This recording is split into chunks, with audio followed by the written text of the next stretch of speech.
অনেক সময় বিভিন্ন অভ্যাসকে কপি করতে ভীষণ ভালোবাসি। আর দেখবে এই সংখ্যাটা কোন অংশে বেশি বলো তো? খারাপ অভ্যেস, মানে খারাপ কিছু আমাদের কপি করা ঠিক হয়েই যায়, কিন্তু ভালো কিছুকে কপি করব এই মনোভাবটা অনেক সময় আসে না।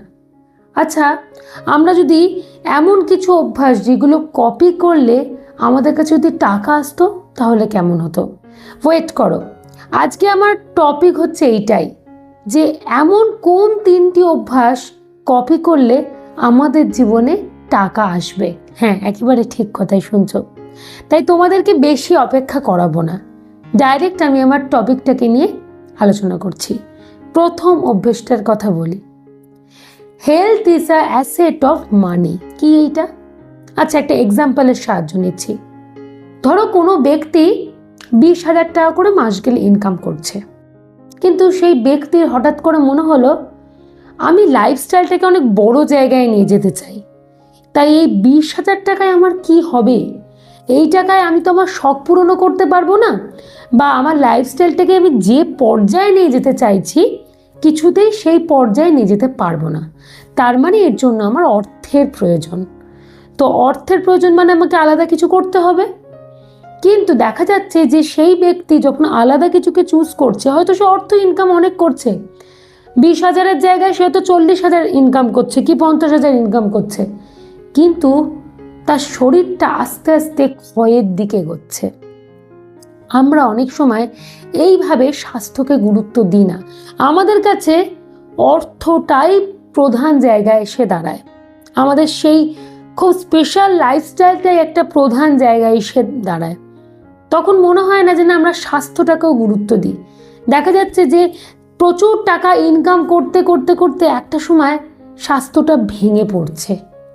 একটা বাস্তব কথা কি বলো তো, তোমার স্বাস্থ্য তত দিনই চলবে, তত দিনই থাকবে, বা তুমি সেই স্বাস্থ্যের গুরুত্বটা উপলব্ধি করতে পারবে তত দিনই যতদিন অবধি তোমার কাছে কিছু হলেও টাকা থাকবে, তাই নয় কি? আমরা অনেক সময়তেই টাকাকে গুরুত্ব দিয়ে দিয়ে স্বাস্থ্যের থেকে বেশি, কিন্তু এটা কখনো সম্ভব নয়, কখনো সম্ভব না। টাকার গুরুত্ব জীবনে রয়েছে, এটা নিয়ে নতুন করে কিচ্ছু বলার নেই, কিন্তু স্বাস্থ্যের গুরুত্বের থেকে কি বেশি? কেন আমরা সবসময়তে টাকার গুরুত্বটাকে আগে দেব বলো তো? একটা কথা আছে না, স্বাস্থ্যই মূল সম্পদ। আমাদেরকে সেইটা ভাবতে হবে। এবারে তোমরা হয়তো আমাকে কমেন্ট করবে বা তোমাদের মনে একটা প্রশ্ন আসবে, আচ্ছা তাহলে আপনি যে টপিকটা নিয়ে আলোচনা করছেন যে এই অভ্যেস চালু করলে টাকা আসবে, তাহলে এর সাথে রিলেশনটা কি হচ্ছে? 100 বার রিলেশন হচ্ছে। তোমার যদি খাটার ক্ষমতা না থাকে, তোমার স্বাস্থ্যই যদি ভেঙে পড়ে, তাহলে সত্যি কি অর্থ আসবে? আসবে না। কিন্তু তোমার যতদিন অবধি খাটার ক্ষমতা ততদিন অবধি কিন্তু অর্থ আসবে। তো আমরা যদি শরীরটাকে গুরুত্ব দিই, স্বাস্থ্যটাকে ভালো রাখার চেষ্টা করি, তাহলে দেখবে ঠিক কিছু না কিছুভাবে অর্থ আমাদের কাছে আসছে। কিন্তু স্বাস্থ্যটাকে যদি গুরুত্ব না দিই, তাহলে দেখবে যে টাকাটা তুমি রোজগার করেছিলে বা যে টাকাটা তুমি অ্যাচিভ করতে পেরেছিলে সবটাই শেষ হয়ে যাচ্ছে, শূন্য হয়ে যাচ্ছে। এই কথাটা একবার না একবার হলো ভেবে দেখবে ঠান্ডা মাথায়। এই কতটা মানে এই কথাটার যে গুরুত্ব রয়েছে আমরা ভাবি না। আমরা ভাবি এখন শরীর আছে, এখন যা খুশিভাবে খেটে নিই, অত শরীরের কথা ভেবে কি হবে? আমার তো পয়সাটা ইনকাম করা নিয়ে কথা না, বেশি ইনকাম করা নিয়ে কথা। কিন্তু আমাদেরকে সব দিকেরই একটা গুরুত্ব দিতে হবে। তো এই অভ্যাসটাকে একটু মাথায় নেওয়ার চেষ্টা করো। এবারে দ্বিতীয় পয়েন্টের কথা বলি বা দ্বিতীয় অভ্যাসটার কথা বলি, সেটা হলো ইনভেস্টমেন্ট বিফোর এক্সপেন্সেস। দেখবে এখন আমরা অনেকটাই টাকা সঞ্চয় করা নিয়ে চিন্তা ভাবনা করি, অনেকেই সচেতন হয়েছি। আমরা মোটামুটি চেষ্টা করি যে খরচা যখনই কিছু না কিছু খরচা করব তার আগে সঞ্চয়টা করে নেব, তাই তো? মাসের শুরুতেই এক্সট্রা করে কিছু টাকা সরিয়ে রাখি সঞ্চয় করার জন্য। আমরা এটা করছি মোটামুটি, কিন্তু শুধু ওই একটা ব্যাগে সঞ্চয় করে রাখলেই চলবে না, এখানেই কিন্তু সীমাবদ্ধ থাকবে না বিষয়টা। আমাদেরকে ইনভেস্টমেন্ট করতে হবে, কারণ একটা ব্যাগে টাকাটা তুমি রেখে দিলে সেই টাকাটা বাড়বে না। আমরা প্রত্যেকে ইনফ্লেশন রেট সম্পর্কে কিন্তু অবগত কম বেশি। তো তার মানে আমি শুধু নর্মাল একটা ব্যাগে টাকাটা রেখে দিলাম আর টাকাটা সুন্দর করে বাড়ছে, এমনটা নয়। আমাকে ইনভেস্টমেন্টটা শুরু করতে হবে। তাই বলবো, খরচা করার আগে প্রতি মাসে আগে ইনভেস্টমেন্ট করো, মাসের শুরুতেই ইনভেস্টমেন্ট করো। সেটা তোমরা আরডি করতে পারো, এসআইপি করতে পারো, সেটা তোমাদের মন মতো যেটা ইচ্ছা, আর অ্যামাউন্টটাও তোমাদের মন মতো।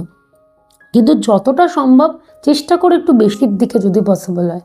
বেশি মানে আমি প্রচুর অ্যামাউন্টও বলছি না, মোটামুটি একটা জায়গায় তোমার সাধ্যের মধ্যে ইনভেস্টমেন্ট করার প্রত্যেক মাসে চেষ্টা করো।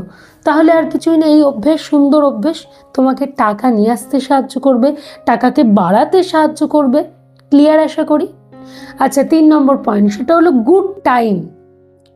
আমাদের প্রত্যেকের জীবনে কোনো না কোনো সময় একটা ভালো টাইম আসে, তাই তো? জীবনে কোনো না কোনো একটা জায়গাতে ভালো সময় আসে। কেউ এমনটা বলতে পারবে না যে কোনো দিন আমার লাইফে কিছু ভালো হয়নি। কিছু না কিছু জায়গা ভালো হয় আমাদের সেই সময় ভালো কিছুকে অ্যাপ্লাই করতে হবে। আমরা সেটা চুজ করতে পারি না। ধরো তুমি একটা বিজনেস শুরু করতে চাইছো, তুমি দেখছো তোমার সেই সময়তে সব কিছু বেশ ভালো ভালো হচ্ছে, তখনই তোমাকে ঠিক করতে হবে যে না, এই সময়তে আমি তাদের বিজনেসটা শুরু করে দেবো। এই সময়তেই তোমাকে একটা ফিনান্সিয়াল স্টেপ নিতে হবে। ঠিক এই পার্টিকুলারলি টাইমটা, এইটাই আমার একেবারে পারফেক্ট টাইম, এই চুজটা কিন্তু তোমাকে নিজেকেই করতে হবে। তো এইটাও তো একটা ভালো অভ্যেসের মতোই। আমরা যদি সেই সময়টাকে হেলায় হারাই, সেই যে গুড টাইমটাকে আমরা হেলায় হারাই, তাহলে আমাদের কাছে কোনোদিন টাকা আসবে না। কিন্তু সেই সময়টার যদি আমরা উপযুক্ত ব্যবহার করি, দেখবে আমাদের কাছে টাকা কিন্তু আসবে। দেখা গেলো ব্যবসাটা চটচট করে ফুলে ফেঁপে উঠলো, অটোমেটিক টাকা আসছে। ক্লিয়ার করতে পারলাম তো? এই 3টে টিপসকে একটু মনে রেখো, মনের মধ্যে গেঁথে রেখো, এবং একটু একান্তে ভাবনা চিন্তা করো। ডিসিশন তোমার ব্যক্তিগত, কিন্তু একটু ভাবনা চিন্তা করো যে কথাগুলোর কতটা গুরুত্ব রয়েছে। আমরা এমন কিছু খারাপ অভ্যাসের সাহায্যে জড়িয়ে যাই যে ওই টাকা সঙ্গে না থাকার একটা সমস্যা কিন্তু ক্রমাগত চলতেই থাকে। বলা তো যায় না, কিছু ভালো অভ্যেস আমাদের জীবনটাকে পুরোপুরি বদলে দিল।